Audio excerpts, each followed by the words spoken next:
each level of the organization, that individual in each one of those buckets on the org chart, if they're not leveraging one to many, that's how you're going to get paid. So let's say you're, a senior manager, and now you went from managing 20 people to 200 people.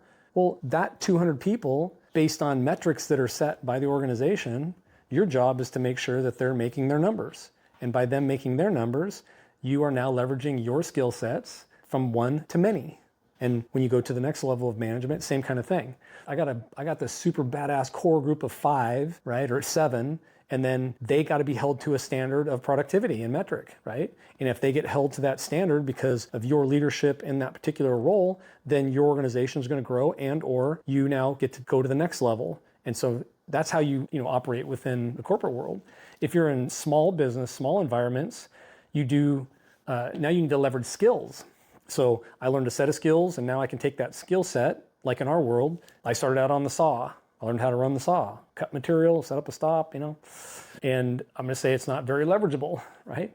But I can teach the next guy how to run the saw. But then you learn how to run a surface grinder, and then you learn how to run a manual lathe, and then a manual mill, and right? But those are all still 1-to-1 labor ratios.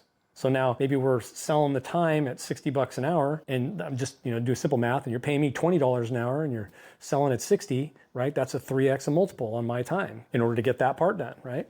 So is the company making all that margin? No, they're making a small margin because, well, you had to turn the lights on, you had to buy the equipment, you had to buy the tooling, you had to pay for health insurance and all the other things that go on that generally that person in the $20 hour position doesn't understand any of that stuff. So they think the company's making, this 3x or 4x off them. And it's like, no, the margins are super thin when it gets down to it because you had to pay for all the other stuff. You had to pay for the infrastructure for that to even happen.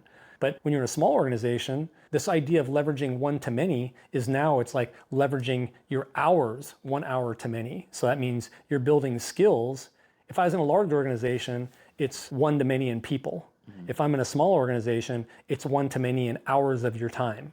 So if I'm doing a certain operation and it was manual and now we have this automation, my hour that was manually is going to be exponentially more valuable on a piece of, a CNC machine, because now I'm programming and I'm setting it up, tooling, I'm doing all of these other high value skills, and now I'm leveraging hours. So now instead of my, $50 an hour, let's just say, but the machine's making, when it's all said and done, maybe it's making 150, right? But that's still a 3x net, right? So I'm getting paid way more, but because my hours are worth way more, I'm leveraging it into automation, which now is getting a much higher yield on my time, right? And so small organizations, you think I'm leveraging hours by automation. Large organizations, you think I'm leveraging time into people.